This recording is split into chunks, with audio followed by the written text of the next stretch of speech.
hoa koen. Koe tau tua mua ke ikpremia kene hauka te program. Alopi. Paulo, ko whatapat ki he awhia taha mai, ta roto tonga, tapa mo e awhia tam tui tupa wano, kau maa e taini kui ni nanas pau, tapa mo e tama piniska o ni, kau maa e ton paremia, mahau pinista kapneti, kore ke u hufangati e ngahi tawhatapu ko whakeat me moani, ka tā ke u kamata ke rua koini he tau asnita i he Hoatani, mātunga peono ui mai e mitia ke whahoko e press conference ko e ni, ko e fuafua press conference e ni i he pureanga whao, tarupe ono whotuu hiri ngahi ngāo koini ki he whiri i he kongi mue taku osi. Mau whiawhia pito ke tatarire ki motol ka whai ongongo, ni he motol me he mitia, me tongan pe motu pureanga. O mga toonga e mau uki e whakataha koe ni i he whakaukau koe hiri pe eni mahina e taha pe ngahi wike sii me he kamata e pure anga he tau whao koe ni pea pehe whoki ki hono whakaha i he rak whakataha e whare area e palan ngau e pure anga ki he rak aho e te au aia koe ngahi ngāu e ni whaampuranga ki whahoko ki mua pia tau wakai e paran ngāu e pia mono whahu ki wharea rea e asnita ki e patseti ki e tau whapanga who'ou i he mau hu mai ko e ni mahina ku lahi ngahi whetiriu aki e ngahi pureanga ko hiri tau te whito ki he tau whapureanga ko osi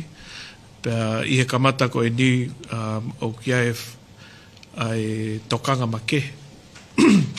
Ulua ki ke tuunga ku ia e whanua. Pa mo tuunga ku ia e pure anga i hene wha pa mo whanua me kakai. Tau te whito ki he sekta tau taha. Pa mo e wholo ku ia e whahok whatongia ai kaunga au e whapure anga pa mo ngahi system ai pure anga i hono whakakato ngahi whatongia pure anga. Pea te whito e raki aho te au i ngahi fua tau maulalo, pe low hanging fruits, e malawa ke whakahoko he pure anga i he wawe taha, pe i loto e aho te au, tene lava o omiha ngahi lelei mua monu i he wawe taha ki he kakai whanua. Aia koe toka ngagi he sekta tau taha pe ngahi businessi, ko hiko nao tolu ma mea e mao ngā iwi pure a ngā pehe whoki hono tupu hake tūnga mo ui e kakai whanua. Peo ke ngahi ngā ue pure a ngā i he mau wakai e malawa ke whakakato i he u kautahe pure a ngā pehe whoki upot ngā ue e tokon lahi ki he tūnga mo ui kakai i he whawetaha. Aia koe whakaukau i he rak aho te au, koe hae mea te maulawa o whai, tene hanga hiki hake, ai tunga ki ai whahok whatonge pure anga i he wawe taha mai ka kai whanua, whalukfua o i kai whapatonu peki ha ni ihi ka ki he ka kai whalukfua koe whakaamu ia pea oku i heni ai ekton paimia pa pefo ki he tamapinis kalauni i ne whatongia koe ekminista pa moe toenga ho ekminista kapneti ka uhi koe ngahi pot ngā ue tak taho kia nau ngahi palan ngā ue. O whatatau ki he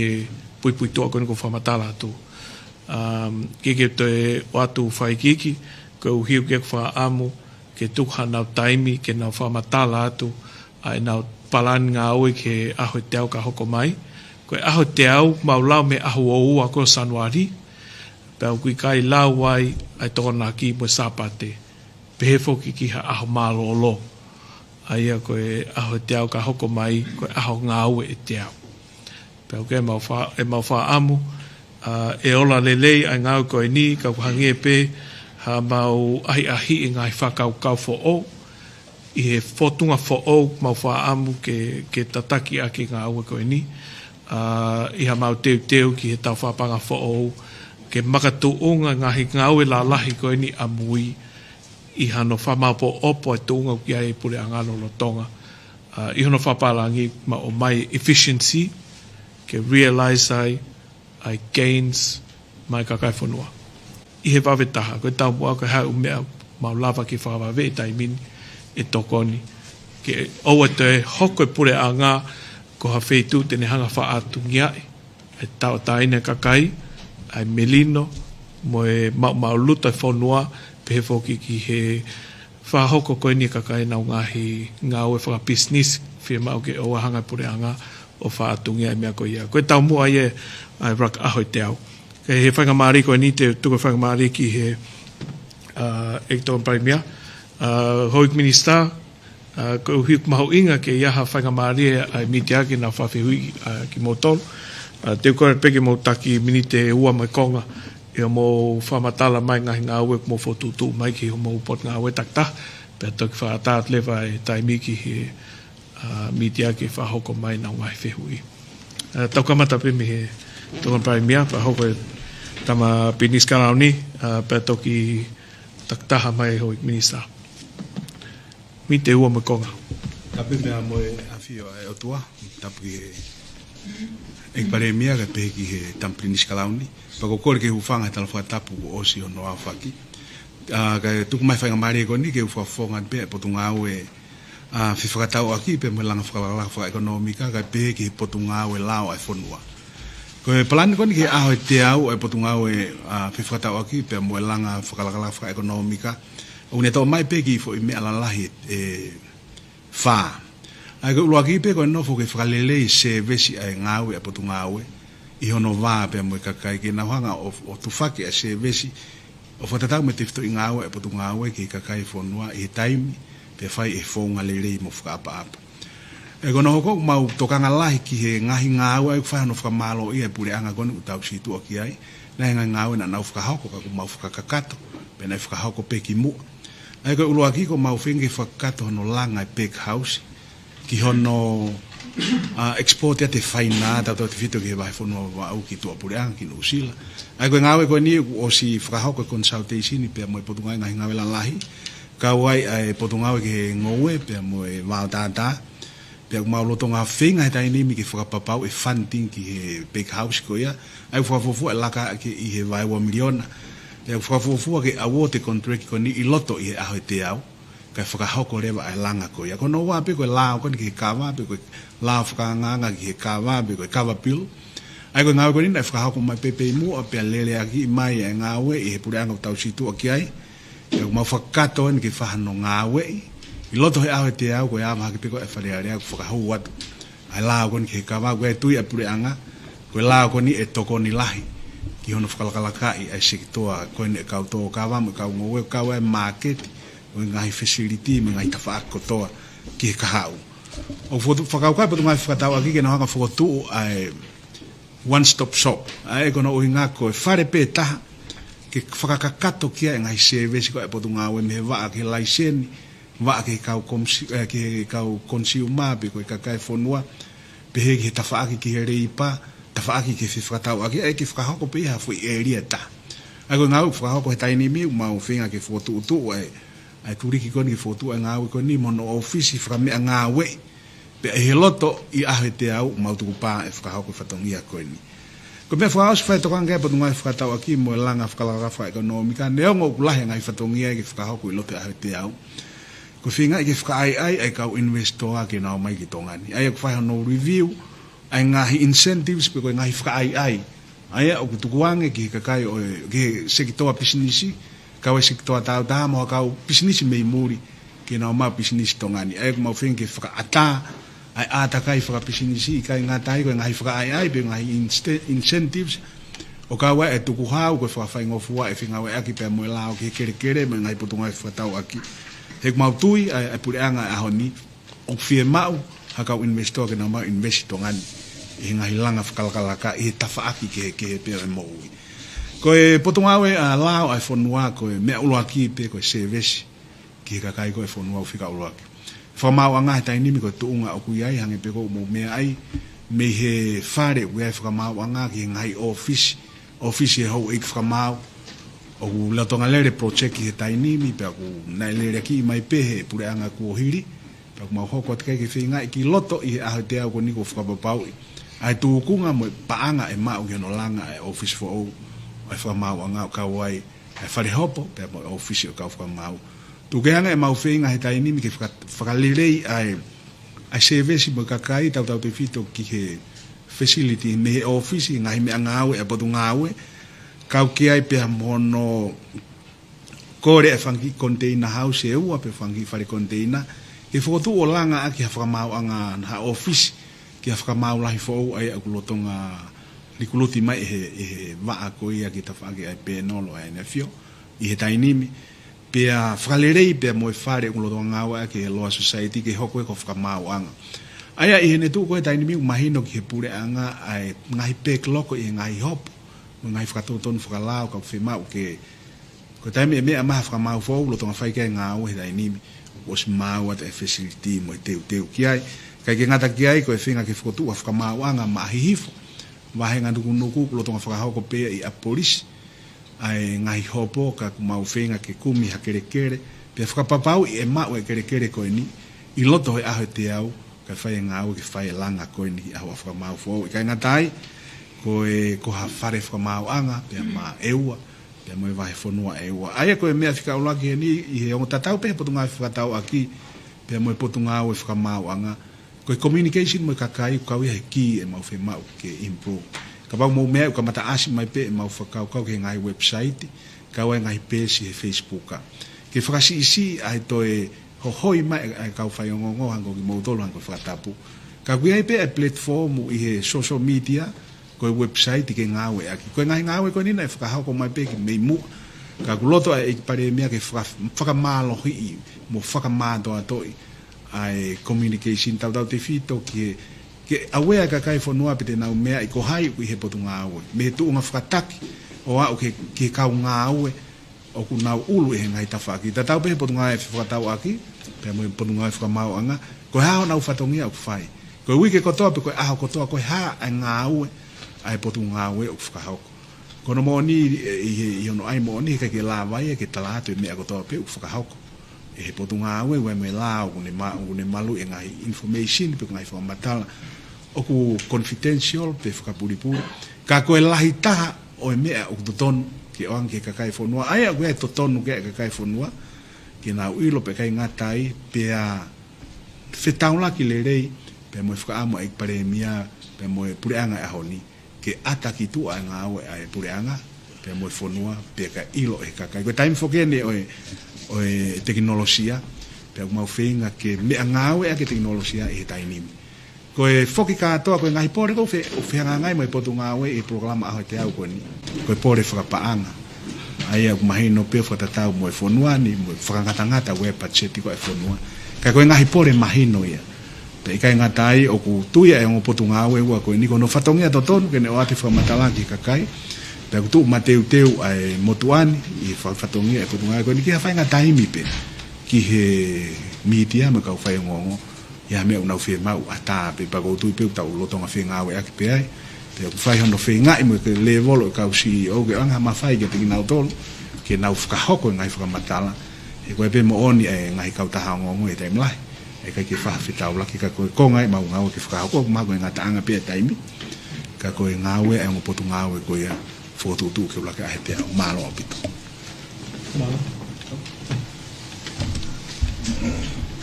Lot kore ke ufanga pe whatabu au whakate mau fututu ngāwe ke ai ngāwe whatiprometika ni a whio pe ke katau mau maino ini no tamua ke hiki ake e tunga ngāwe ano kono mau whakako utau hokotonu mo e kakai e tai mini mau sio pe mo whiriwhiri ngai palpare mau lava mau iloi te mau lava o liriu ke tunga kana koe e lere ange hange koe passporti ku ia po ngai ofisi muri na lava pe o whako pe au pe ta pe au he tolu koe ngai ofisi ni to lo ange a la wiki o mau whenga pe ke sio wa fonga ke na whetoni aki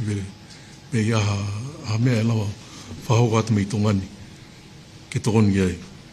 pepe mono fonga tatongi hange koe taimini u lava fuio tatongi kati pe I tongani taku whenga pe mo ngai ofisi ki muri ke ki nau malawa pe o whahako e ngā win pe totong paanga pe totong i kāti. Mauseo ki e whunga liriu kakai, ko ngā lahi au pitoni ono whaka, ko ngāwe ke toko lahi. Pea mauseo pe ke o wha mamafa fo ke whewholawa ki pe lava whahako e mea ko ni whaka elektronika pe. Ka ku mautoanga pe ala whalalaanga e whunga ko ni. Te e whuki make ke tau kau whako na koko ki muri, au si toko lahi. Ni ko e oho spoti, ka ku nau ke iki, koe ke nau o whai pe sio ke a whainga whunga ke lewa ki tauhi pena tolu mo nau ke oe wha lia kina ki nau tolu. Pe moe ka wako e nihi koe ke nau o koe ko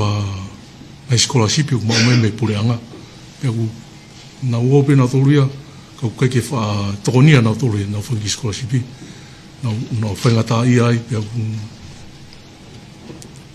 mau ngai whanua nihi koe ki aha ka kāinga tonga e ke nau si tokanga ki nau si tokonia ni ka nau tolu. Ka kia pepe te tau ngai office ki muri, nau sio ke kia whunga e lawa i riu e. Ki ono toi whalahi angi peo,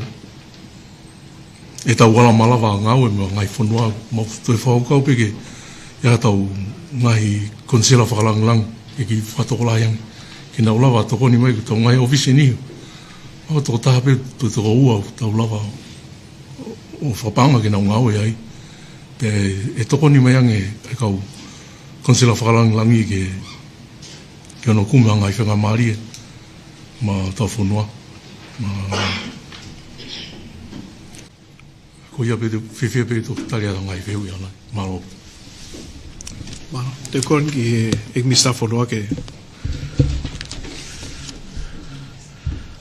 tau hipe tai mi ek mista. Kau whahoa te ngahi mea lahi kweni ngāwe kai potu ngāwe.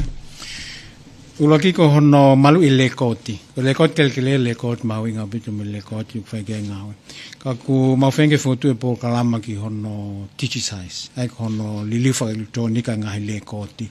O sakamata tala noa bea mo Asian Development Bank. Bea mo e puanga se leka nau tokoni me ki whai ngāwe koe ni. Pea mo whakamao opo e pe ngai lekoti ki hono tau hiko ia. Pako tui ai ngai ko ngai lekoti awe ke tau archives wenu o si tuu. Ko hono ua ko e ngawe whakasawea. Ko ngawe ni tuai taha e potu ngawe. Whakangongo e kakai toko tolu awhe tupu. Ke sawea imo tō maka hona o ngai api.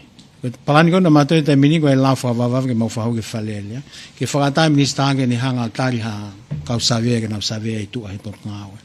Ke whakatoa lahe pa o manaki pe i he maina taha walu ka hako mai ko whika koe ni ko tolu awhe tupu koe ni ko tāno ki ai ko konga lahe ai o si hano sawea ma tō maka. Ko no mahu inga ke puke ka kai hanau titi ko na tōu nau mau e api. Pa whakahoko ki nau ngai ngā whaka ekonomika mo ngai ngā e whakasosiali nau whakaam ki whakahoko ngai api. Ko no tolu ko mea mahu inga pito ke tau tari ui ke kakai he nau ngai whihu ime nau ngai meo nau whimau. O mau whotu e call center he i loto he potu ngāu. Pe leleia i he mahatai me tala pika mouton. O te mou tā mai ki ai o whakai ke eke. Pe ko hai mea hoko ki ho mou application, mou tala api, ko mou risi. Mo ngai mea pena mou mai ki potu ngāu ka ko mou ngau fufuoloa. Tatau pe ke nofo i muri pe ke nofo i tongani. Apau ke nofo i muri te lava pe o whetu tak mai ki call center. Pe atu lepa mo whika email. Pia mo form ke whakafonu mai mea koe tokanki ai. Pe awele ke ofisa kune o mai e tari. Pe whakafoket pe call center e tari kako. Koe ke whimau ke whakamore hao panga ke puna mai minu sila mo Australia mo Amerika. Koe hao o tautu mau ofisi o lau hoa pa ke siwa taha e kako. Tau alu leke whonga teknolosia koe ni. Ka lava tari ke wawe te ngai whehui. Ko hono tolu o kukai whai ngahi mea whakalao. Por ngā koe ni ulahi apita ngai mea whakalao i oku iai. Pa mau whotu lewa i loto i he potu ngāwe. As Dispute Resolution and Complaints Committee. Ai ka ngai mea katoa pe e whihi ai ngahi tala api mo ngahi kole lisi pa ngahi ngau whakakelekele. E aveia ki he komiti koe ni ki sio kia. Pe e kau mea mipa tātane te namai kia. Pa i he malu e o ik minister. Ka pau kia ngoi o ku ia hao launga e o mai hanga tonu e ki komiti pa e whai ngā ue ki ai. Ko e ni male whaasi. o ku mau ngā pe o mai ki he I loto pe a he te au ki he elia ko ni hono palani whakalele tau ngā a ke whonua. Pea o koe palani ko o si whauia pana as whai ngā wei ke talu mihi wanoa tahano. Ka ku whamei pale mea ke mai ke tari pui anga whaasio ke koe palani a whika aki mo mea he ka hau e ui koe greater nuku alofa. Ku sia tato he mea lahi. I he whiriuriwa ki e apa mo whakalaka ko hau koe ki tau tokanga ke ngā lelea ke space. Pa kui ke spatial planning. Pa whailea fo tutu lelea ki alho tau toko whimau ha kere ia ke lahi. Ko ha tuko ki ka hau he nofo anga mo ngā aki ki he ngā whaka ekonomika whaka komersiare ko e ngō ue me ngahi mea pe he. Ko kakai kei nofo he ano, ko kakai nau kei nofo ko vela ho nau ngahi api ko ke hawhitu e ke nau hiki ki ai. O whai toka anke e palani ko ni. Mo sio ange ke tau soni whakalele anga e tau tu I he nuku alofa, greater nuku alofa ko ni ke tonu wangi. Mo tau tuku ha space ke ka hau ha tau whie ma. Ukai tau lava sio ke hei ahon. Ai ko ngā tau heo atu ki wawa. Pam hapai pam ewa. O e whakausi o ku whai e hoka tolu e whiawhin ka waha mo ngai whiu. I whai e talkback show e potu ngawe. I he lisi pa mo lisi ta kere hoka tolu. Ka waha mo ngai whiu. Ko e whai ngā mali ni ke mo whiu e. Ue ma programa ahi ki wahe motu. Au ka mata hui ka hau I hapai hoko mai ki a ewa pa hoko mawawa. Pa mau whoku mai lewa mahena ko maasi. O alu ke wahenga hango fulu kotona tapu ni ke tala nau mo ka kai ki nau ngai mea whakakele kere. Ko tu e solo vai mea lahi. Nau ki poaki pe ke pare mia ke ulere ki wafu. Te ufola watu ki eua he. Tali mai wakana toke ma wahe he taha. Ko whai befan ki whatongia ki. Kau toi hau whihui. Ko mea ini ai whiawhi. Pe mo ngahi ahi atu ngai wahenga. Mo whihui me. Ko mau ofisi atabe ke mai hau appointment ki eka ngai mea mawenga kui whaamke. Malo. Malo ik mista whanua. Tawaka ki he ik mista internal affair. Ko le peke ufanga ngai whatap ko sono whaki ka e whahoko atu e palan ngau ai Ministry of Internal Affairs pea o ke ai wa ai fitu ai pot ngau pea te uwhenga peke wahe atu ai ngahi mea mau inga o mau ngau ki ai I he Overseas Employment Division ngai ko iak mulawe I ko e wa aini o nau whakangawe I aho tau kainga o nau aluatu e ngai Polokalama tori foi akau ki Nusila pa mo Australia.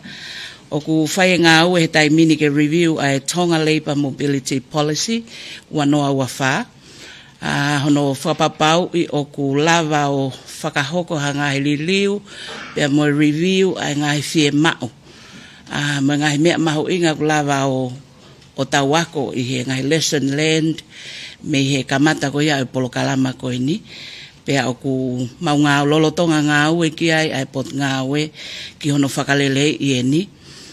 ke lava hoko atu ai Polokalama ko ini pea toi wawe pea mo whai ngofua ange he ko hiko Polokalama inu neo mai ai paanga lau miliona ki tongani I he remittances pea tokoni au pitoia ki hono kakei ai e tau ngai ngā ue wha ekonomika. Koe waa taha pot ngā wek maho inga au pito koe sports and recreation. Koe tau waa sipoti o kia ki tau toluia. Pea na o koe ai foki ai commitment ke tau host ai game koe wanoa tolu taha Pacific Games. Koe mau ngā wek lo tonga whae tai mini ko hono ai ke whahu mai ki he kabineti ai legislation for 2031 Pacific Games. Ke mea ki ai kabineti ai paremia. Pea o kamana ke whahu mai I he ngahi wike ko ia ka hako mai. Ko hak mahu ingai mea ko ini. He ko uhi ko legislation ko ini tene o mai mo whamana wai ai governance committee. Pea mo ngahi sports working committee. Kai lava ke ngā ue o ngā ue ki mua. Ngā ue nā mautok whakahoko atu pe I ngai aho koe ni ko osi. O kai foki ai hosting fees. Koe paanga e wakilu ni mamano Amerika. Ko pau ke totongia he hosting country. Pena kamata tau totongia I he wanoa wawha. Pea na mautok lava whakakato e whi koe ni o wanoa wanima i he ngahi ahosi i koe ni na toko si pak mau look forward ke toi whakahoko e ngahi whi koe ia ke totongi ki mu ai Tisema o e tau kotokotoa pe ai te tau totongi pea ka ua kua au koe ngahi commitment pau ia ai pule anga o kai fok pea mo e tokanga makehe ai pot ngā we ki hono toi review o e ngahi sports grant o ke ai ngahi paanga grant o tuk mai ke whaaonga i e ngahi sipoti i tongani o kuea e tokanga makeha po ngā we ke toi ki i review whakapapau i o ku equity, efficiency, pea fair ahono vahe o ngahi tokoni koe ni pea iai ha reporting system ke responsible ki ai ni ihi koe ku ave ki ai ngai tokoni koe ni ke reporti mai ke pot ngā we o kune miti ngahi whonga whakatahi tohi mau. I kai ke ngā tai o ku mau lolotonga ngā we whoki e te teo koe ke tau whapaanga fo ou hono tuku atu ai renovation plan ke tau ongo facility la lahi koe ni ko te whaiva pea moe a tele indoor stadium ko hiko konga pea e tau teu kei mama o atu pea moe teu ko ia ke sipoti ai wanoa tolu taha ka wange ko lau o te kai ke whahoko ngā unulahi ngai ngawe ki mua kai oua ku o tali e kabineti ai paremia ai legislation ko ni ki he Pacific Games ko e tau tupu koe tau tupu koe konga mahu inga ia o e tau langa whonua. Pea oku amanaki ke launch ai Tonga National Youth new policy wanoa uaono ke wanoa tolnoa e whakahoko ia i he fufua ahoko ni e te au. Pea koe ngawe mahu inga ia no whakatoka ngā e ngai mālohinga tau tupu mena o ngai palpalema e lava ke whengawe aki ai ngai stakeholders ke toka ngā i makehe ai tō utupu, pia kawai, pia moe kakai whewhine. Koe kakai whewhine, o ku mauto e tokanga whoki ki he Women Empowerment Gender Equality, Tonga Policy 2, na iai policy uluaki, maulotonga ngā weni o mai e draft o e policy honoua, ke ave ki he kabineti ke whai hano whakapas, pia ka pasi ia e launch ia i loto pehe i he aho te au, i he International Women Day, i hono celebrate o e ke mark a ngai ngā ue koe ni. Koe women pia mo youth, na iai whoki ha paanga e 3 kilo. Na e vai uai ai ongo whahai koe ni youth pia mo women, pia na e ki to o whakataimia i he taupehe i tau whapaanga lolotonga. Ka nai whai whakahoha ki he paremia ke kātak whamole mole mua. O whakawhoki mai ki grant koe ni, he nai lawe ai grassroot koe o whonua i he youth, pia moe women. Nai whankilaka whakalakalaka i iki, o me i he tola pia e wafi pe tolu wafi. Koe whakaamu koe a pot ngā we ke lawa whawhoki mai ki tokoni koe ia, tau whapaanga ka hoko mai ke access ki ai e tau toutupu, pia moe ka kai whewhine. Koe social protection with disability, o kei lele mawhanai pe a ngā we pot ngā we ke disability welfare scheme, pe koe scheme koe ke kau whaingata ia, hoko lele ia pe ono ngā we i, pe kui ai pe whoki pe moe social welfare scheme, ai ngā we koe ni ke tau kau tō leke reka, lele hoko lele ai pe ai ngā we koe ia. Pe kui ai lewa ai integrated aged care program o lolotonga lele ia, hange pe koe ia mō lawe i koe ngahi hoa ngā ue koe o pot ngā ue. O ki ai palani ki honolanga o ngahi Aged Care Facility Center e whā. Ko Australia i ngahi tōna partner ai pureanga pe mo pot ngā ue. Aia koe Aged Care uluaki e langa i houma, tonga tapu, o ku lotonga finalize te pitia ko ia. Pe koe hoko atai pe ai ki tataka motonga, pe iai moe Aged Care Facility e tahai wawau, tolu a kia pe a wha e whakahoko i kolomotua. Koe Aged Care lahi tahai e tu i kolomotua. Aia koe ngā ue koe ni, koe kau vai, mo kau whaingata ia, o nau ke lava pe o si mea holo e ave ki nau tolu ke ngai facility ko ni ai mo ka nga o ke teu ke frahoko hanga hinga frahoko ngai mea toko ni ko hono ai hangai training mo fanga ki mea ke fra ai ke nau tolu ke to lele yang e nau tunga fa mo lele pe he ke ngahi nga we ke fra ai pe mo fra fie ai ni ko ni io mahalo ko ia pe Prime Minister tau he taimi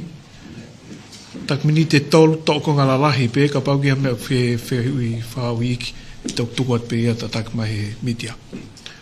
Malo lelei tami he potungawe ako ka mo ako ngawe ko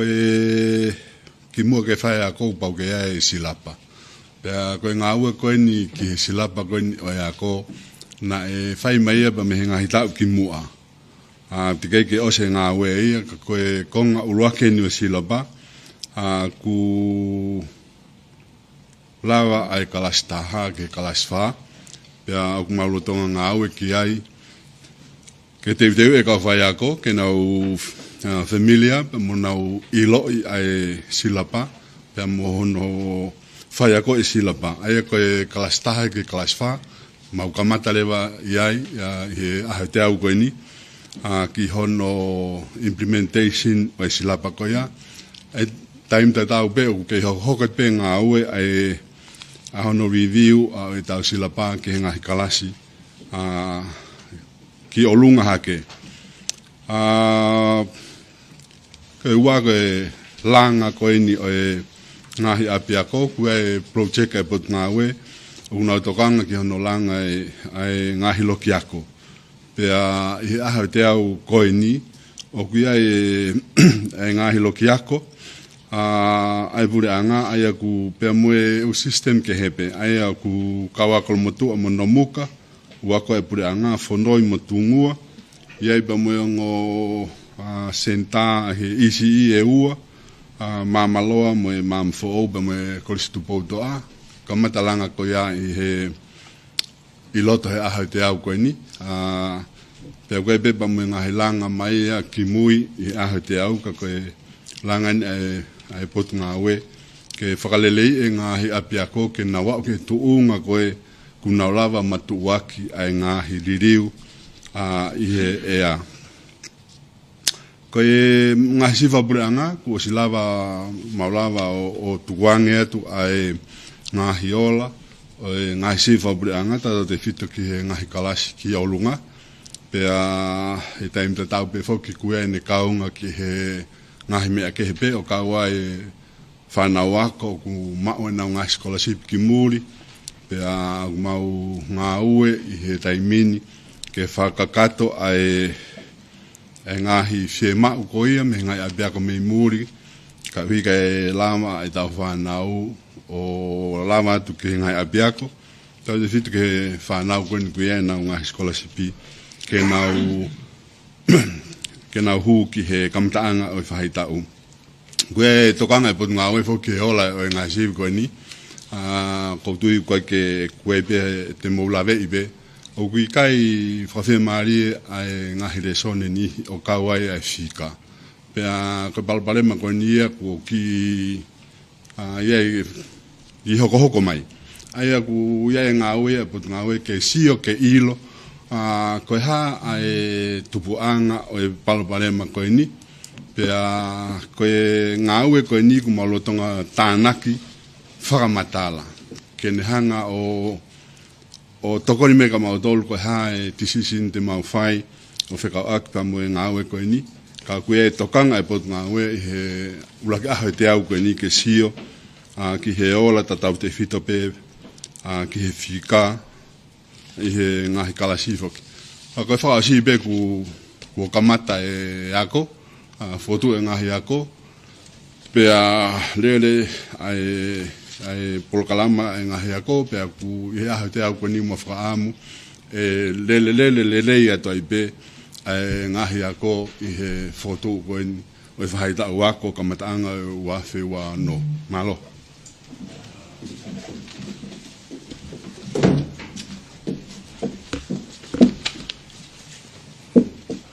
Ko kore me ke hufanga he watapu ko se noa whaki ka atamo ke o atu ai palani aha te au ho mo porunga e paanga. Koe ulaki aha honga fulu, koe mena ulaki whahe porunga koe ni ke whenga ke langa. Hangahi pou turiki, ke makatu unga e whanonga e porunga koe ni i he aho e te au ka hako mai, pe koe tau e whaa ka hako mai. Mena whakahau koe tau beo whanonga ke ngahi update, me ngahi talanoa, me kau stakeholder, pena e mahino ke motuani a ngahi mea koe ni. Uraki, fie mau he kakaya whanua ke staple e tau tunga whakapanga, ke tau lava o totongi e tau ngahi whakamore. Honoua, fie mau he kakaya whanua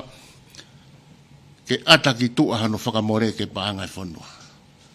O uhinga, o kui kai ke toi fie mau ke fufu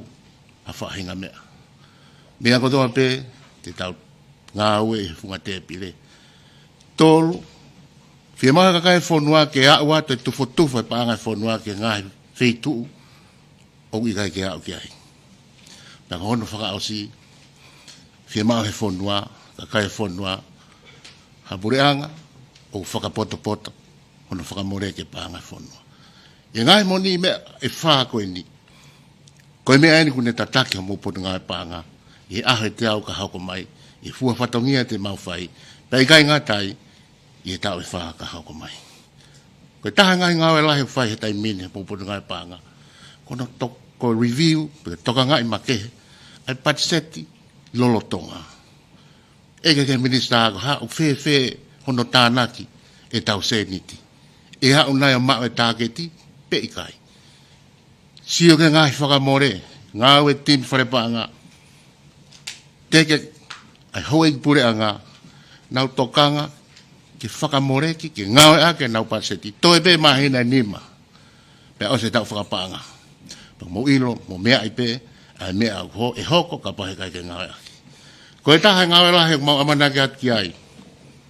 ko e teu e tau paseti. Toko te au no ngā tupu, ai kau ngā ue, ai wharepaanga. Koe toko taha ko toa pē, i toko te au no ngā tupu koe ni, o kuai e nau kaunga, ki te e tau paseti. Whaingata he kai ke mau pure ki he taimi.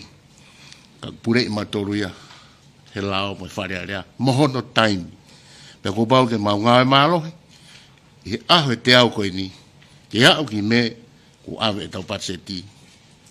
ki wharea rea. Koe patset koe ni mau tau mua, koe patset mai kakai. Kakai e whanua, kongi nau tolu, koe final receive aia, koe ngai mea koe toa pete mau whakahoko. Kono hoko, whai ngā aue ke ngahi reporti, ai whare paa ngā, ke tukuat, ki whare area, pia moe pure ngā whoki. I kai ngā tai,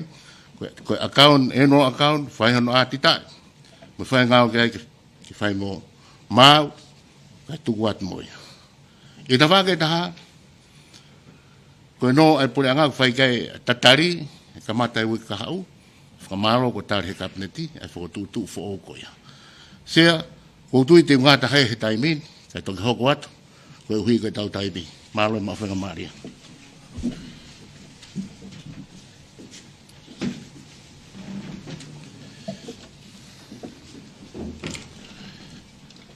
Ek paremia, tama plinis kalau ni kama iton paremia. Korbe mua ke uhu whangata ngai whakatap o sono awhaki ka tama mutuan ki whahoko atu e ngahi ngā au e wamana ki whahoko e aho e te au. Aho mou potu ngā au e tānak paanga tūhau pe moe kastomu. Ku maua e CEO ia pe moe ne palan whaluk fua. Ka tupe mua ke ulawe atu ki hakonga. Ku mau inga ia e mutuan. Pepe kua ulaki ko no wheinga ke whalakalaka i ki mua, pe ko hono computerize, a ngai ngā aue ko ni koe a tānak tuku hau pe moe tute. Koe paanga lahi te tau invest i he ongpro kalama koe ni, pe whemau au pito ia he kuai ai mea lahi u whemau ke hoko i he pōtā pe koe mai wakapuna pe moe uafu, ke lawa ke efficient, pe lele iange, a tōnga ngā aue. Kawai pe mono katolahe kau ngā aue, la whahau ka ngā aue koe ni, ka wai pe moe ngahi facilities for all ke langa ko hi ko ngā ko ni I he tau I koni koe o e whai tōko na tapu o koe mela lahi ai tōlu ko roto ke whaha I e hon urua ki o ke ai ai skena pe koe lori o whi mauia ke tu o ngā ue ke whotu o ai whare ko ni pe huke ai lori ko ni ke ne lava o hului pe tene scan ngai container o whi mau ke hului koe misin ko ni ku o si waf peia ko toe nia ke whotu ke lawarero ngā ue o mea no wa koe ku whanga pe mua e whakatapu ka lawa ke tāno mahir koe taungu ngai kuri o kunau ngā ue I o pōta tau te whito ki Marawakapuna pe mo wafu pe maa pito ke whamalohi I ai seves koe ni pe kui ai ngai whakatahai pe mo Nusila ngai mponua me mori ke whotu upe whakarere ai polokalama koe ni tongani wai manaki e hoko atu ai polokalama koe ni ke whotu atuia ki wawau I he wawetaha pe no tolu Uia ai o waka o ma opito ko speedboat e ua na e toki tau mai e tau kosi pe o ku fema o ke na ngā ue. Ka ki hoko pe o waka ko ni ko e whaman mahe pe ko ti Darren ki he kakai o amana ke nau fōu mai ho tau potahi ka koe ngā ue ko ni whai ngā ue whawawawe ki ai ke hoko ata ngā ko ni. Ko mea lahe mawhoki e tanak tukau toanga ke kakai ke taulawa o tāna ke paanga, whiunga, pe moa pesete whanoa ki ono noa patsete whonua. Koe ngāwe koe ni koe ngāwe o ku hai ia he lao, pa koe ngāwe o pau ke whai. I ha pureanga pe I mamani ku pau ke whai ngāwe ia koe ia. Koe pe mea ko loto ke whakaha ke kai whonua, mahui ngāo pit, pa kui maro koe mea koe ni upuria pe ngai wheitu ke ke. I he ofa e potu ngāwe koe ni ai pureanga. Pureanga paremia pe mo na fio ki e kakai I he tau I he ngahi tuku hau o ku tuku ange ke o ai totongi ko hui ko ngahi kore ke pe fetu ke o e society u feunga e mo panga e ono noa ke fit noa miliona mago me mahino ke motuani fe mau ke mahino ke kakai ko ngata pe I tana tuku hau ke farere ake patsete fonua ka uti ai pe mo e konga o fai ke kakai masiwa fonua pe hoko at pe ngawe ko ni ko me e ta off pe we pe a fraamu e hoko at nga frata e pureanga pe mo e potu ngawe ke farere nga me ko mal ko ko finga ke fano no mo summarize e me ko no amna ki fa ko fe mai potu ngawe ke computerize patau alu o nga frata pe mo maman la pe ko pau ke tau o whenga ak whakataha pe mo Intel, pe ko intelligence agencies ko I mamani. Ko hui ko e whewawa aki e ngai whekaukau aki mo ngai koloa ke o whetuku holo I mamani ko ni. Pa wea mo ngai talite mo ngai pureanga ke ngai talite mo ngai potungao e lalahi I mamani ko ni, ko pau ke tau kau ki ai. Pa wea manak ngai whakataha pe mo e potungao e foreign affairs, ke whamoni e ngahi tarite koe ni. Pare mea maha koe ngā tanga pe ai, poturu ngāwe, potu ngāwe, maro.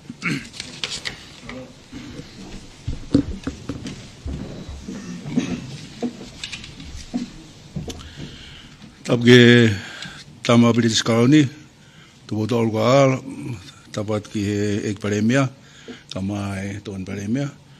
Kore ke hufanga atu he ngai talwhatap na e imua I he ia te au. Ka e whahokat pe ai plan ngā aue ai minista ai pun ngā aue ngoe mea toko ni wawa kau ka ma pun ngā tau tai vision e motua ni ko e vision e whatoa merie ia tonga tu uloa mua whanua monu ia o e tonga tu uloa o e tu uloa pe malu ai malu mo whakalaka tau ki whanuani o e whanua monu ia ko e tau monu ia lo tongani monu ia e tau whanau pe monu ia mo tau whakamopuna ia e vision e ki he pot ngāwe ke hoko e pot ngāwe ngowe mea toko ni mo wao kau pot ngāwe tautai ko e pot ngāwe le rei taha ia ai pureanga tonga he tau e tolu koen ka hoko mai ngai tau mua e potu ngawe potu ngawe mahoinga ai o potu ngawe ko ini ko hinga ku te fito ai ai mo ia ka kai fonua i he tau fito ki he mea toko ni pea mo e tautai pea ku kia e ngai tau mua e potu ngawe i he uruaki ke tu uloa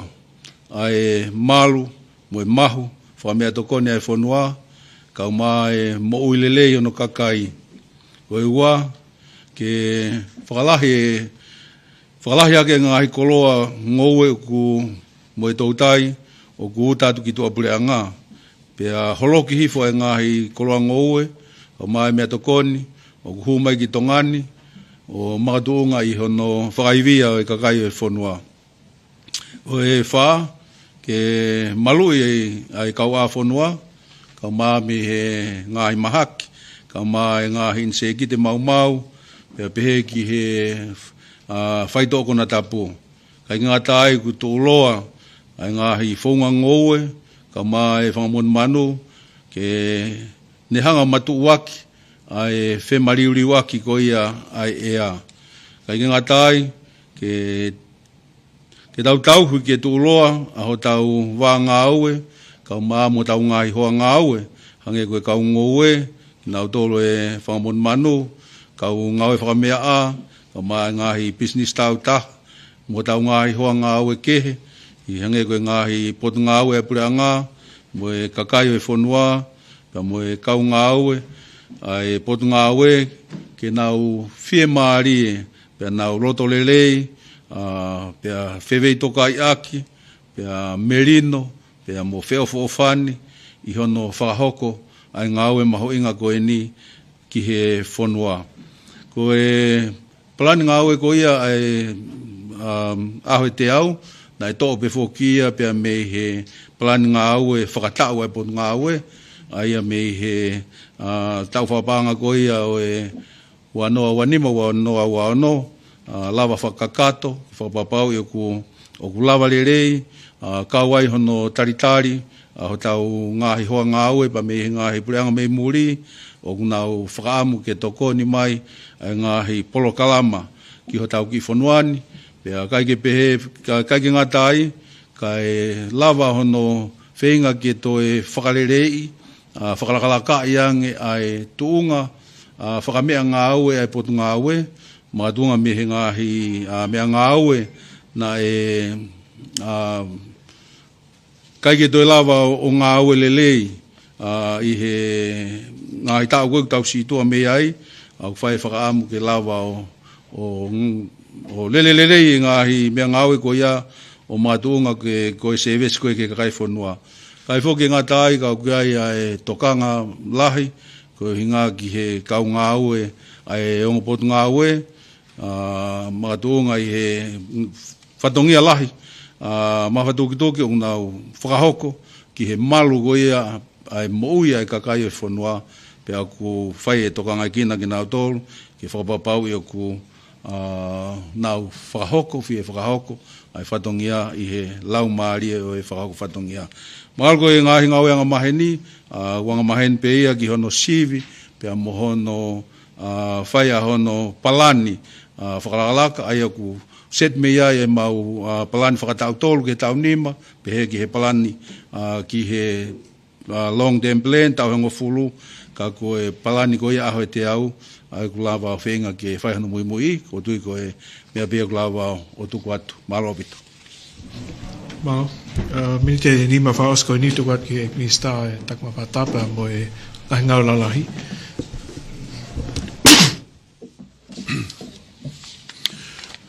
Korke u whamaramaru ngahi tala whatapuka e whahauko atu e whatokia koe aho atani koe ngahi ngā ue ma ngahi whatongia e potu ngā ue e paremia o ku lere i matangi pe iai pe ngahi mea ke wharerei ma ngahi mea pe ke te whaihato siofi ka koe anga ku bahi noi ai visione aho te ako ni ko hangahi mea o ku tono no ke wharerei ko hangahi mea o natula ko reform ke whakahoko e malava i loto e aho te ako tika te u bullet point pe ku hiko community e ua wape nima o mai Me he potngau ngai ngau la lahi ko tafako ne road maintenance o ko nga hilisi hen ka te ufahakat pe hani ihi ko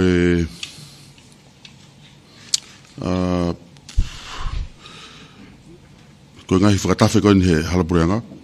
o ku uesia fuoloa mai ai pak mau tuku pahente mahanga wharere e foi tāpuni whakamanawa mau e te au i he foi aho te au ni ke to kongonga he ka pa e tala noa whakapoto he kai pet toi fixe u me ni ko foi tāpuni mau e te au e wharere e aho te au ni mo pai e paremia hoko ko ngahi mea ngau na o mesiaina ke whakaka ko tau whatongia tanu haraku hange o ikai ke fu whapapau pe ku tau i whiia ko whakama apop ko ne umea ngau ko ni ko umea ngau e te au tupu e fie mau ke whakama apop patari ui e aho te au ko ni ko whiia ka tau lava wahe tau whatongia ka tatari maa wawau ha apai niua ka muwete ngahi mea ngau ko ni e whai whakama apop ko ni e aho te au ko ni Land Transport Division o koe ngahi mea heni ko roto peke wahi atu ko ngahi road sign te maufiri whiriwhire ngahi road sign ni viviri mo mahu inga e te au ke whakarerei te mo whatonga e be hoik o ku lahi e u mga whae koe peke road sign ni ai pia ku rotonga rere whuk me whakarerei ki he koros anga koe ne whanau he ngahi apiako ai te maufiri e road sign ni e te au ke whakatu atuia ki he whanua mo ngā ue whatongia ku hiko safety ai kakai o kuai whaku pia mo ngāhi paraparema he taimi koku ku kiwai kone ai kakai o anga tu lain fuoroa o ku osi i ai pe ia sea ai whakatu ngā ue ke lesisita ngai merele misionari ki ti sema pea oku wai time lahi ke oan ka hange o na tula pe ka kai ke to yong mai pe o si pe to a ua patapuni ko inga ko foto tu wai kon ko ai u merere o line lo te o mo ka kai to ta utu lo ko to yong pe ko a to ai ko foto tu ko no fai ko o si ai pe ai fonga nga we ko no ai ha fonga fa ai ke teke ka kai ke na hau time ke o e fai futu line lo ko ai ko fatongia ia pot ngawen ka soka ngai me parema pa mau ki fai ai ate ka kai ke o we hoko ka parema i ta fa ko nga hilanga fe mau ke fra osi ai nga hi project ko ni ko na elere mai pe nga hi pura nga ko ni ko tau situ a me ai ko langa ko ni mango i he hunga ko osi project ka wa nga hi me to ke fakagato ai a te ko ni ku mau tuku pa ke whakakato kato ngahi mea koe o stau tō mui.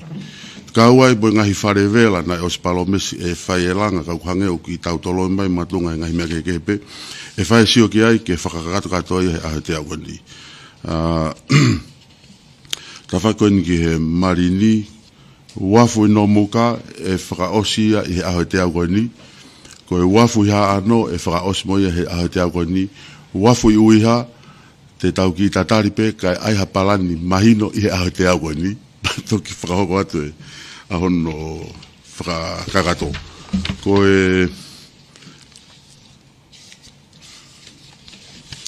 minite ne whātua minite ta ko ngahi malai whakapuna ko ngahi mea heni ko review ko ni ki hono whakarere e tau terminal ko ni whamotu ko konga mau inga ne tau langa whalakalaka. Ko gateway ni hu mai. Ai e pau ke whai sio ki ai, ke wha mahino i uku ai e mea tau whi mau, mo e tau whekau aki koe, mo e tau ngahi sektoa ke takpamata ko e ngou e tau tai. Factor in go toa e fo i ngā koe ni. Ko e takpamata sea, mili e tahau toa koe ni.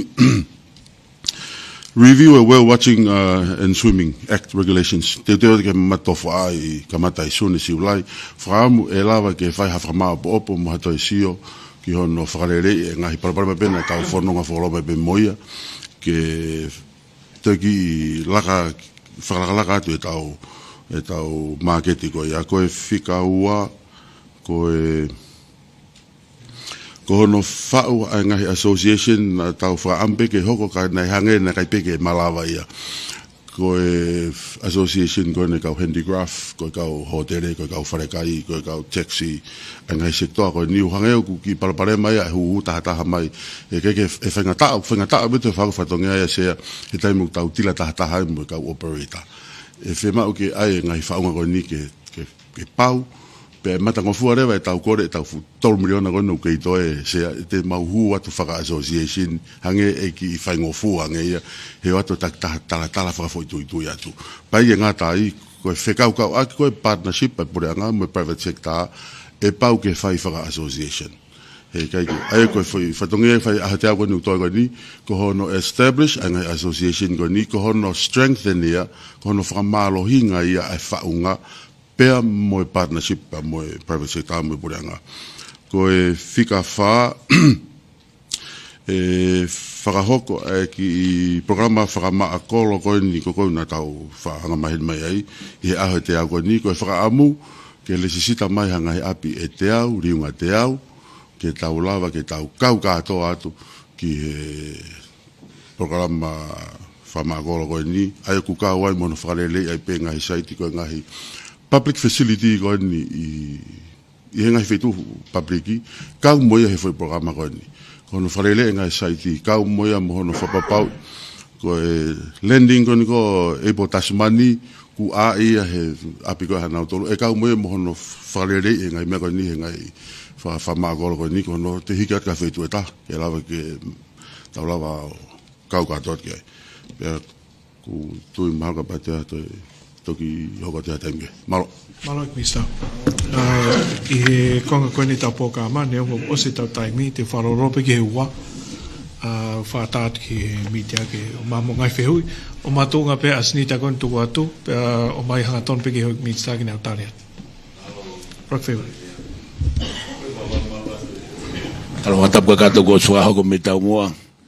ka tāpe ke whēata ki tala mono e whetūna pe tapu me Prinis Kalauni ka ko ek minista ki muri pe mo tokon pare mia mo ho e kabineti minista kabineti e pare mia u ya te awe ki tohi me fa tu pa ke pe ko meri mai me he Palestine ka ta fa ngongo atonga ka ko to ai henu ki Palestine ka ta fa ngongo ai tala monu ke feituna ko uhi ko la ngova mo fa to ia e feituna pa fa maf ke pe fa ai lo tu e feituna lo tu mo pure anga ko ne ahoni ke ta nga fa ta lo tonga et vai ta ko ni a te au pe mana tu pe e pare mia ko hokat pe se hui pe ko ta ko o si mari wa tu ko uhi pe ko fe hui ki e ki Minister of Foreign Affairs ko hai way forward te nga we ko fra hoko he pure anga a honi mo foto tu nga we ki ka venga ko ni te ofeka nga we a ki fra diplomatica mo pure anga Australia e pare mia ko a te au me a huoa o Sanuari e ka kato ke hawa ua sune ko katoa ka tem ko ya ko me o se tau whakapanga pa ko vai ua anga ia tau ko uhinga pe e hu mo ya ko ia ko ska mata he weekend mo weekend ka hau au ki sune ko feu ia ke minista ko e ko tatari me nga ia ko e pure anga me kolisi pe fai ko hasivi hu ko sta me sivi hu ko ka ke hau e plan nga we fa sivi hu e me lau tohi que colisi masivi ka form 5 o pen mo ya ko to tal form 1 o pen form 5 le vai ka tata wat malo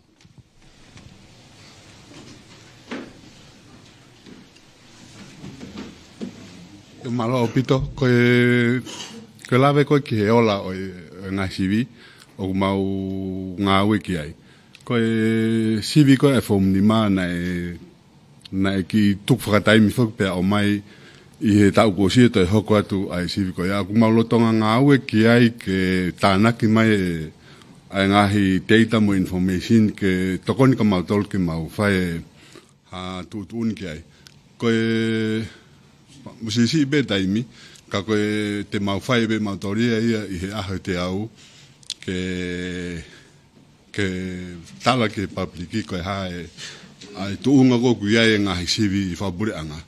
ka koe taimi koe ni he aho tāna ke teita mo mea ke tokoni mai ke a mautolu ke mau whai tutu uni koe a. Malo.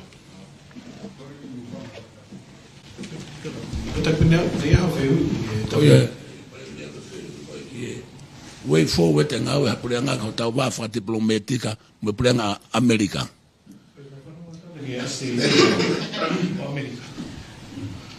koia tu time ki he tampinisi Italia to fe alo o tu pe ko ma ko me ki tong ma ye ko tau visa ko tunga ko na ko tau visa ai ku te kamata pe me tau ko si ngai report kana ke fa officiale no mai nyongo ne ke fa officiale kana ngau wa fi pe tau va kakai humai e tau va immigration ni mo ki nau tolu ke tau alama o ha ngai statistika a whalaanga pena hoko ko lerei pe ngau e ko ia o kakatu pe tu kia o mai kona ko i e taimi nai whatu pake e pifuko no tala mai e tau fi e ngai visa ko ni pea namau nyongo ko mua wha whinga pe ke solowa ngai palparema e kaungau e maloro taha ka koe i e taimini u kore mai ki paremia ke to hiki ake e whetala no aki mo whinga aki ke tunga kautaki o ko sikamata pe whemea ke paremia mo tonsei tari hangi grana u toni minista ki muri o Landau no ingoa ku amla kena to e fataha pe ku o se me fave e pare mia ke from mai ki tongani ka ko ki foi konga pe fuke ta ko tonga e ta ufa finga we aki ka ko malu i ko e ako o ku ke le pe ku na o mana ko ke na o invest mai e seniti malu fa no miliona ka unau ke feku me ngai me ke nau invest i tongani ka ku fafalala e nau fi invest mai ko ia e tau tunga fa demokrati ko tau fa ka mai ka fefine ke tau ngai fai tutu ni me umia pe ai ku o plere pe ko nga fu ke ne tau fe ko tau bisa ko fi peset ka ku ko fu ke lere peset ia ka tau to ne e tau to si mo to si ngai me ko fonga fua ko ke lere ke o whangpe tari mea mau o whanga whatapu whatapu koe ko atu koe ni e soane whawhawha pita ngai palani aho te ao koe ia ai kabineti koe ni ka koe wakai pe ia ko mo ho mai fok mo tolu oskane pacheti tau whapaanga wanoa wanima wanoa wano o si iai whake ngai palani ngā ue e upotu ngā ue. Koe ngai palani ko e ni, koe palani fo o, pe oku kanseli ha ngai fotutu ngā ue, ngai potu ngā ue, ke he kulotonga lele pe fokia toki, ngata ai pacheti ke wanoa wano. Pai koe hili koe aho te au, koe hahu me a fua pe koe a success measurement, te ke hanga o fua ake a ngai ola, ai ngai palani koe ai upotu ngā ue. Malo koe whehui mau inga koe inga o ku whaitokangi mea ko ke o hake. Ulu aki, koe paran ngāua ngā maheni koe upot ngā ue o ku ospatseti he patset loro tonga o hoko atu peia. O hange koe whamatala koe ane nei, o ku kiko ha mau hanga mau tōwha atungia i pe diriu ngā he paran loro tonga. O neongo ia o kei ngahi mea i he whakamol loro tonga o mau whakai. Ka i he taim tatau pe koe tau mua koe rak aho te au ke o maha whakaukau fo o ke tā naki mai tene hanga o whakawhaingo fua e ngahi palani loro tonga i pure anga. Tatau ai pepe koe hā ai pure anga na ne hanga o tatak mai ngā ue koe mau tau mua ke whakamasila i ngā ue ai kau ngā ue whapure anga. O whatatak pe level CVC. Koe mea koe iau ki whapaton ki ai palan ngā ue. Koe mea mau tānaki mai ke whamanatu ke kau ngā whapure anga e nau whatonge mai kakai whanua. Koe tau mua ngā koe ni, koe hinga mau whatatahai mai, koe hai ngā ue o toi nai ton ke whamwhakakatu. Whamalele e aho te au ke whamaos. Koe ngahi langa koe nai toi mai mihea wha moe vela, koe langa koe ki he tsunami, kei toi mai o sinipure anga whihau kei toi. Whai mo aige ose aho te au koe ni, au ke tau whakapo o who'ou, o kia ha mau whatongia mo ha mau tamu a ngāwe who'ou, o o hinga I ke langa ke tau hiki haki ha tunga ke ka o te tau nofo peo to sio ki mui he toe mai me alahi e pau tāna ki o lahi whatata ki pe pot ngau ke whonua ta ko ni ma fe tupu e backlog ki ia ka o ki fa ngau ki fa mo tolo ki ai ngau ko ia ka lere ngau e ni hanga fa atungia I pe puputu ai o business mo ka investa ko statistika ko ki tau economy ta ni o kovia pito ko information de na mai mi World Bank ane ho fa ta pe mo ka tak na fola mai ki to ani lan mata ko me oksai la hiange me lan kula ko mau fenga ke lan mata ka to pa ko hinga ku fai no vakai fo o ITST fa tolu fe mau ke pese te au ai ngau e pure anga pa ki mo pa ma fa hu mai ngau fo o ko ni he ta fa panga fo o fe mau ke mateu te pure anga ke ne la fa hoko ne fa tongia pa ne pe mau sio ke efficiency mau sio ke tunga lo tonga ki ai public service pe fo ki ngai fa unga ne hanga pure ai ngau pure anga ko ngai ngau ko ia ko pe ta na ki o lunga he me anga mahini ange ko ke fe hui mai ga ne ho feu I kono measurement ko palan ngau ke a te au fa ma po mai me pot ngau tak ta hange ko na fa mata la te ho minister o fai ngau ki he MNE framework pe ko monitoring mo evaluation ai ko ne ospe ko ne a te au e mau leva report po le anga ke mau ngau ne fa hoko I loto a te au fa ta tau ke MNE framework ko lo tonga fa ngau ki ai ko hi ko si ko taimi o alfa taha pe ngawe palani mo MNE framework Oscar tope ke a te au pe lava le vai o ripoti atu. Fanga te whatapu I premia. Pamaro lahi atu e ngāwe lahi mo whakahoko, pe wai whiwhia lahi ai, e mau kaua kia I mo pou. Nā mo se whio ngoi pe ka o whai ngoi ke whahoko hoko ki he tari whihui, ko tui maka taimine la la.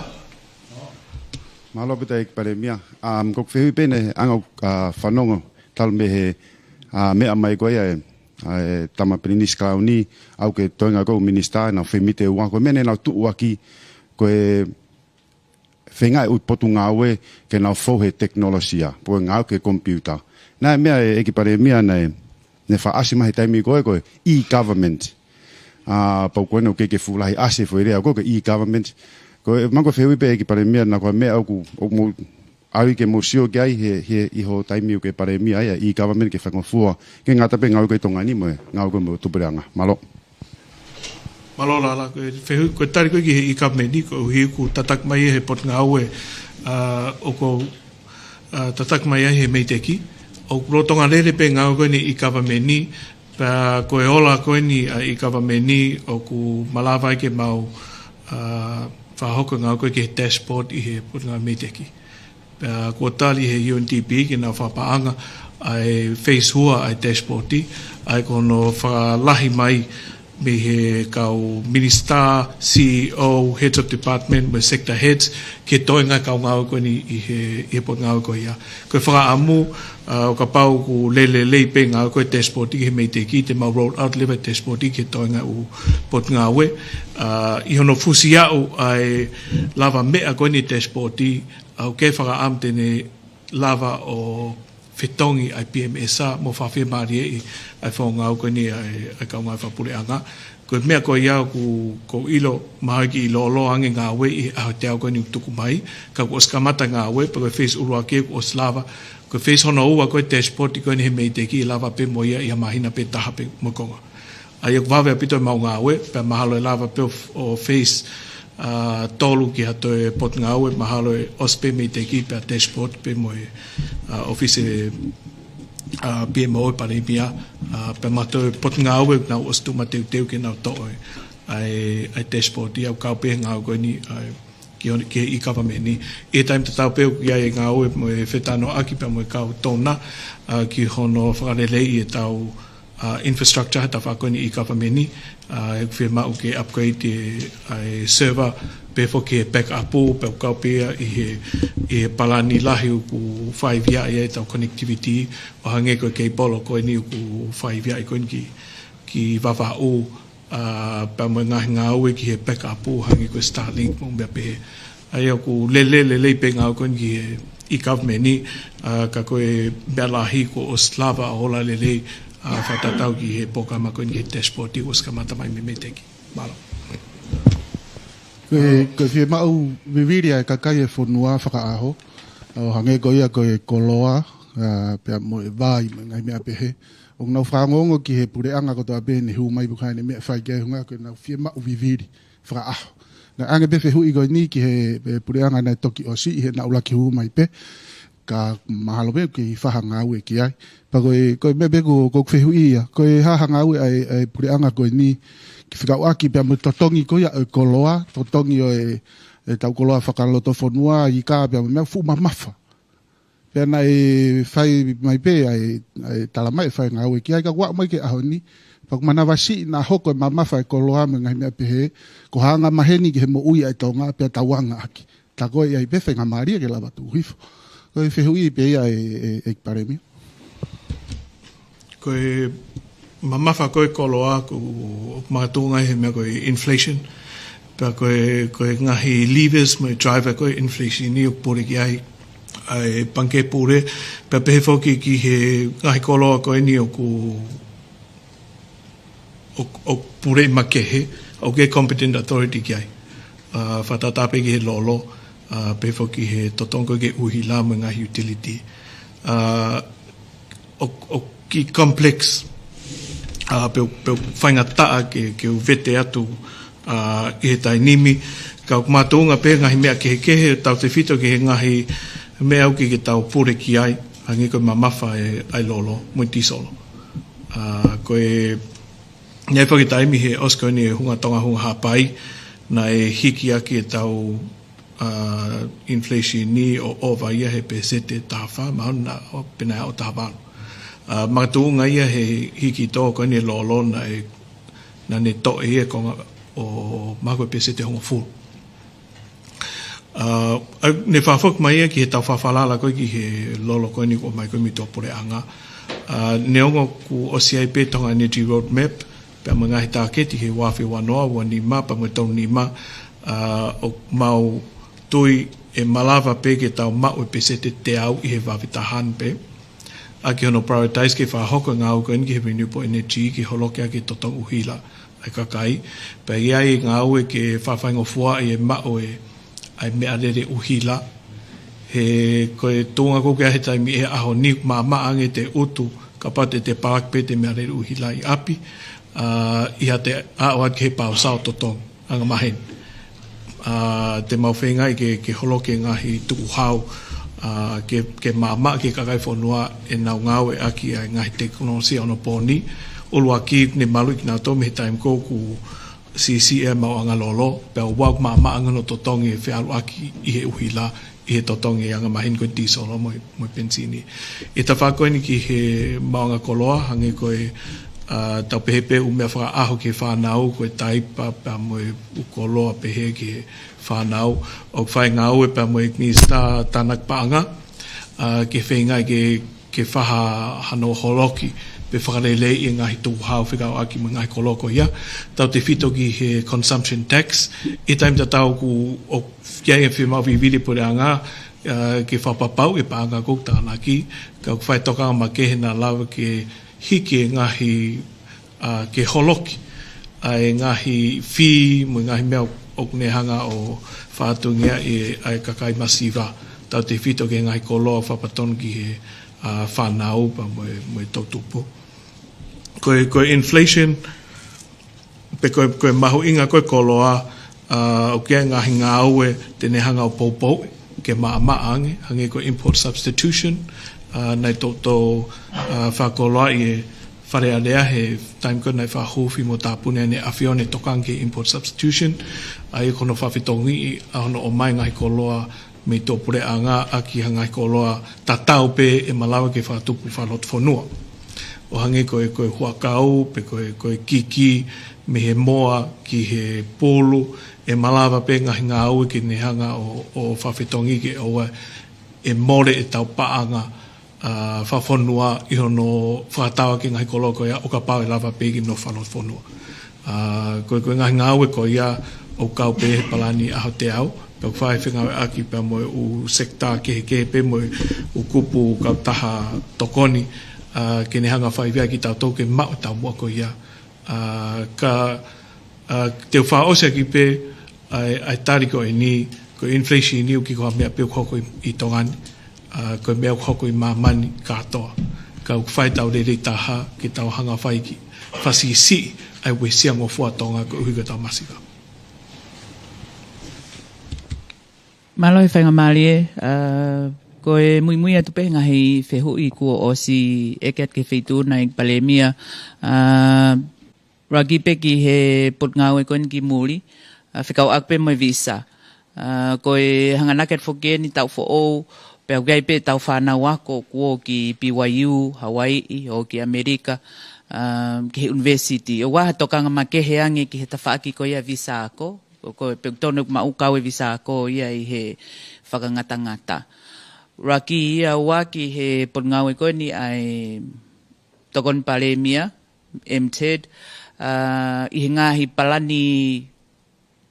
koe ni fotutu ke ahe te au, Employment Relation Bill Act, nei Australia me whalealea e kumau, pea whakafoki me he whatahato ni, ko hai tuunga kui ai e whilao koe a kek mahino, o veni tae whanoa han tala noa e whilao koe ni. Pena e whakaongongo at kia I he ngahi pureanga ko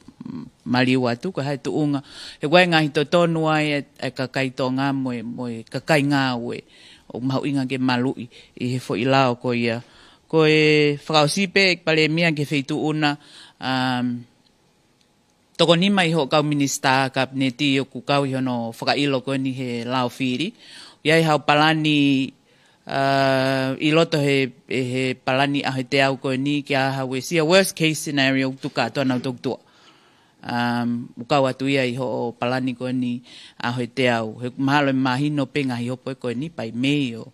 June. Ka koe ngahi wheu. Lai pe mo ngahi wheu I e Palemia ku koe ke mea he ni ai kere. Lai he tokanga ki he tawha a koe ia. Ka koe ia pe he taimini e Palemia. Malo ko tuka e whehui kona ki he tama pinisina ne os o atu pe ne tari. Ka koe tāna ki te peki ai ko e wholau e wāpa mo e wholau a kona e wesia. Ko whi whapapau e te pe ko e mea ko e niu ki ke uhinga ia na ki ke mātuunga tō tōni ko ni a Amerika ki he ke whakatangata e tau ngahi monu ia ko le visa ko ki he wholau e wāpa mo e a ko ko ha wā whaka diplomatika pe ko hanga au ai pure anga tonga he ko hiri. Ko e tutuni ko e ni ko tutun wha pure anga ia ai White House o mga tuunga I he nau tutun whikau ki pa mono malu I nau kau a whonua. Aia ko e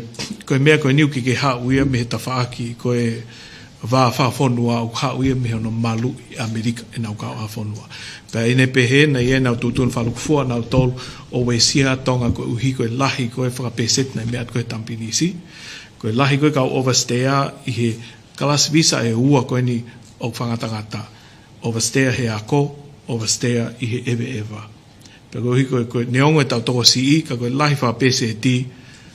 tau we sia tau toluia I he nau tutu uni whamaman lahi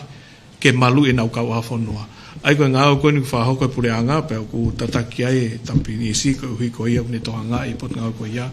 O kwhai ngā ue ke whawhia maria I ngai whia ma o Amerika, whekau aki moe malu e nau kau a whonua.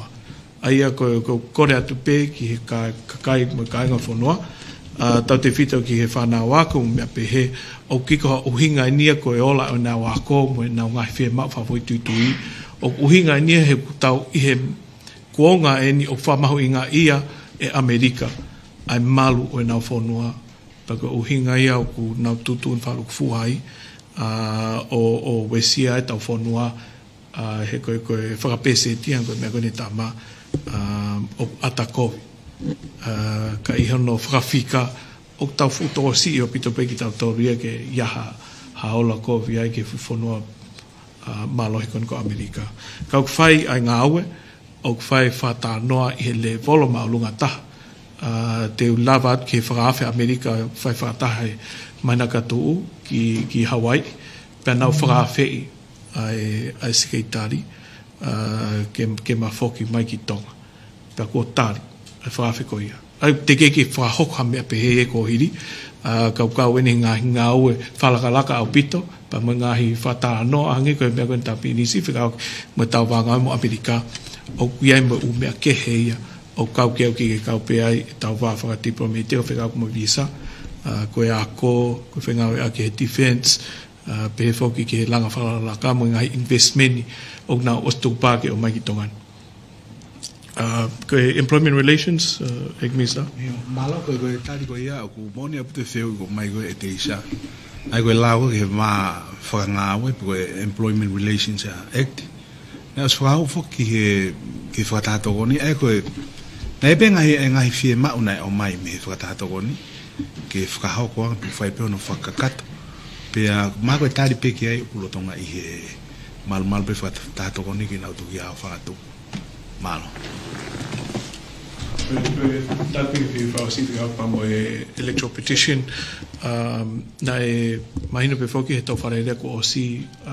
tō lahin i whare adea na we sia i electoral petition pe kuia pe amanaki te tau hao pe ki ai pe kotui kuia tau whaamu hao pe tau kau hoi minister o ka pai au ka tunga o whi mau ki whetong nao tō pe kuia pe te tau lau whahoko kono whetongi nā tō. Ka tau tō i au pegi au pau e hoko mea ko iau.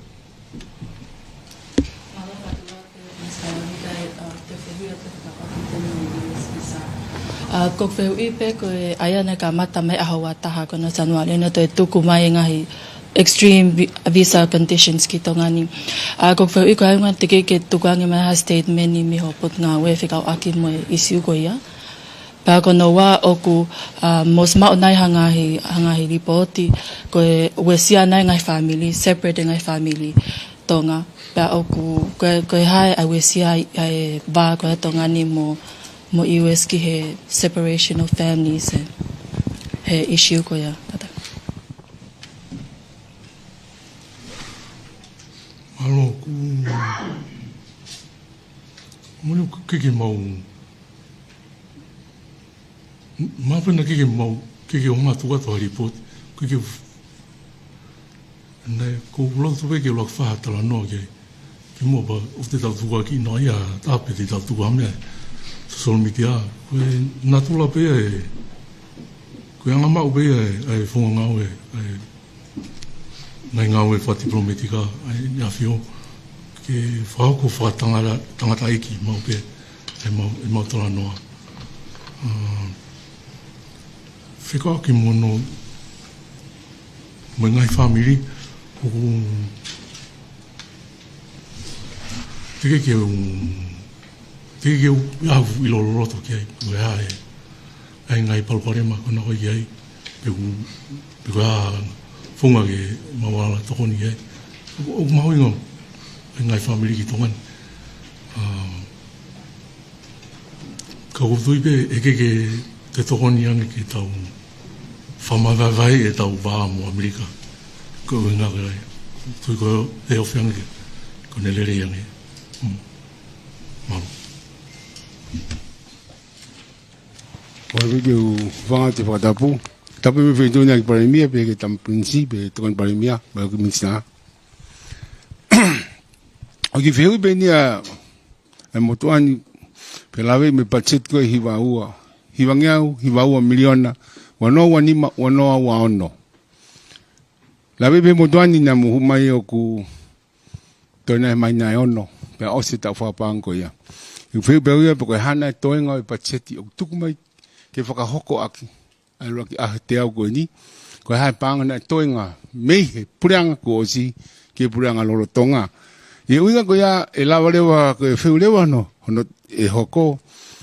koe ko fotutu nga ngonu whahoko e taimine o lega te au ke te au ke mea maho inga pito i ke kai funua pe ko pa whae te whamalo no tonga e kina pe ko labi mai ke ho ikminsta e na ngai potu ngau takta o gai fi lahi ai ko e pe ho ha e taha ko hui ko lao kon ke kawa tonga ai o kau i he ulaki aho kon i te au o ku kau e ke mo lawe ke tari ko lao ko ia e ki parimia pa mo potu ngau e o kai ke whaha uwhi maari e lahi ki ai e kau tō kawatonga. Me e ua ki wawau. Mga tunga pe ia, he tarek ke lao e ko ia, ke whia mau e pure anga ke nau purei, a industry ko ia. o pwe mau, ke liriu, ke pure i he kakai, o nau tō e kawa, ke hange ko ngai whanua ke he, manuatu mo fisi, o pure i he kakai ko ya, ka o ki kai ko potu ngāwe me pure ngā ke nau pure, i he holo mui e ni he me ngāwe lahi ko ya, ko no ko pe taha, o kwai ai hoha ko ni pare mia, ui ko paanga tokoni ki kau ngowe, nai whaia e pure ango o ti, ko tolu miliona ku wha oange, o inasi ai e kau ngowe, komesi hare,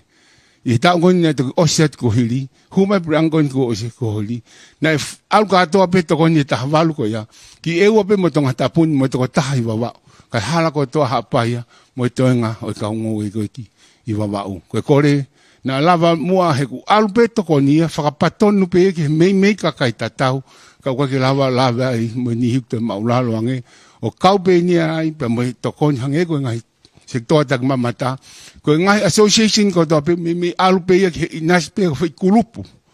ka wai men ihia o ka ge na fi ka he ngai kulupu ko ni ka ge na inas na to ye ngai to ko ni ko fa si pe pre mi ko ho ha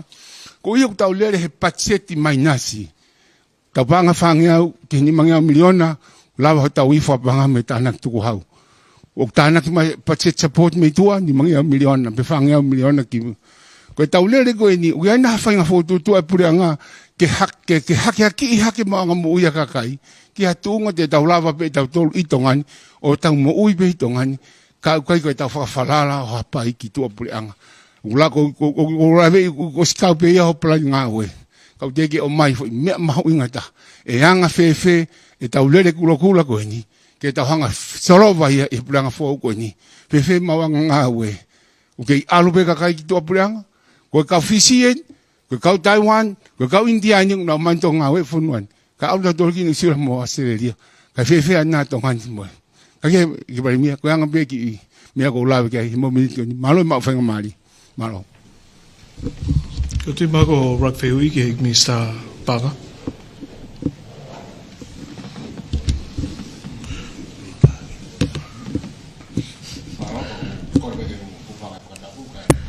ui mau inga koin ulak hui ko hai panga ne hen over mai me puanga ko si ti tari hanga tanat pe se ku fakawaris ke pesete tol no ta gross domestic product pe agon hoko ko ta pat seti ai na fa matala ke nai ko me ko ma plan a te ko ni ke teke nga u ko to pe dai foto he pat seti ke fakahoko ko at the end u pau ke impact economy pe ne pe se ku nga ko ni pa i he tuunga le leipe ono implement o e tau patseti. Malo. Malo, koe lau kawa.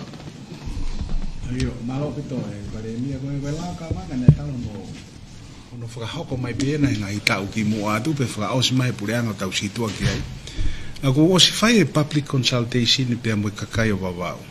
Kakaio e ua, pe au mea e pe he ngai media. Pako ngai consultation ko ni ko ngai na loto ko ke fa o fa area pe moe pure anga halao ta consult ka kai ke ka ku osi ko na loto o mai ke fa o lao ko ni ko ma vinga lao ko ni no fa ho mo ngai fonua ke ko to ngani utika ke ta lao pe ku more ke mama ko fa o lao ko ni ke pure e pure anga ha me ika ko fa o ko ni ki he lelei fa lu fu pe o ka wa ka ngo mo ka to ka ma ka ko e me ko ke loto ki ai ka to ka ba ko makatu ngai ni consultation e fai ka ka tau ko si pa ko loto ne ka to ka ba pa ko fa fu ko ai pure anga ko me en ele nei fa lu fu ke sector ko no ka wa export i mo si o ke ngai market ka o ka wa me ngai fa kalaka fa loto fu no be malo ko me ko ki to ngai ke no pesete ma ba ai nei kamata mai he poranga ku osi e tono miliona ko nei tuki he pake whalakalaka nei au mai ke aho ni tike peke dispesa pa anga me patsit ko ia ka mahino i he tutun ko ne kapneti o kwhai hono wharerei whonga ngawe ko hi na ye ngahi mea wha polisina ne hanga wha atungi ai hono wha atai pa anga ke alu pau ke mautui malawa peke ngā wei foi panga ko ia i loto i he tau whapanga ko i ni ke whawhia maare e ari ki nau tona nau amanaki e whai vea ki nau tolu e poka ngau ko ia. Ai whafok mai pe ia ki he mau fua tau i ngai ngau, ngai pan ngau e pure anga. Ka pau ka mea ia ku kaurere ki he lao wharakalaka. Te mau pōpō pe ka koe, mea koe ki he raka aho te au. O mau whenga i ke unlock pe whawhaingo fua i ngā we. Pau kawe no maa i he mea mau whenga i ke whamatuwange mea koe ke ngā we. Kana ka peke ai whamuri mole. Ko unga pe taha ko unga whaka whai tolu noa miliona ko nini a pe whaka o si maa umai. Ka kumahina mai ia ko whai tongo full miliona be me panke pule ko ka umai. Tika whai panga ke he me hua noa miliona. Ke whakapapa ngai pule anga pe o si maa. Ko whaka o si pe e paremia. Whai tokanga ke visa. Ke visa koni ke tau, ke alu koni ke Amerika ta pui ke hai putu pe ke ako. O kutike ke lava a mea ko ia. O whakahoko. Tau te fito hange ko nusi la. O te ke whakinau tolu ia ke nau lava alu tai visa. Pe malava nai ke tau lava o alu tai visa ki New Zealand, Australia. Ke lava o hange koni ko o te ke i ha mua hai tai mini. Koe mea koe nā, koe mea whalota whanua ia, New Zealand rotonga ia, nau petition o ngau ki ai Mr. Kimburi. O kike tau alu tau tofa o lao at ki New Zealand. Mahina o pe koe mea koe nai kauleleka ki tau tolu, ka koe mea tau taina pe e wharearea mo pure anga New Zealand ki na whai tutun ki ai. O hange pe ko Amerika, tak puri pe ki ne whanua, o kike tau kau tau toho no whotutu ate ngā au e New Zealand. Ne ongo koe tau whaamu ki tau mak le lei taha, ka kike tau kau no he ngahi palan ngā au e pure anga kau ngā api. Malo pe nau whitokon o maha nau tōna ma tokon me ke tau tō. O eki koe ngatai tau taimi, whamaloat ke hoik mista pa pinis kauni, pe whoke ki mo tolu mo kau mai ki he rakpan uruaki press conference koe ni ai office paremia o ave whamarong whawhetai o tuano whawhainga maari ai mea no kotoa ho eki koe uruaki press conference koe nina mātunga pe ia he osi uruak mahina ai pure anga koe anga kou whakaukau kone ospe mahina no kotoa whepueri kongi mui tau whaipe mea tatau tu keho ka pau ki mea ma keho tonga ke pure anga ke mātunga no ui mai ki motolu ka kone tui tai mini tau ai wha mahina pe he osi mahina ke mahina ngai ngau e na mau palan ki ai mo ngai ngau e whima ki mau ripoti at ki motolu wha malot ka motolu at ki he sekitari ke tapun mai tau whataha Malo. E tau whaas, Krese ki ko Jesus Christ, o whai tau tamai, whio alo la male manion, no foi e tama pinisi, ek paremia, pepe ki hoik minsta, mo kumatolo ka whaiongongo, o na hili, a whai pota ingat. Amen.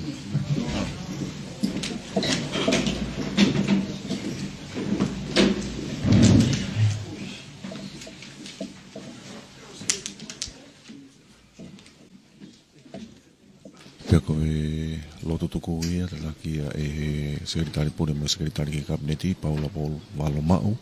mo e kakato ia whakataha koe ia e paremia lot whawhanua ho e minister kabineti pe me kau whai o ngongo ai koe 4-4 whakataha press conference ni e paremia mo e pureanga ki he ta o anoa o ano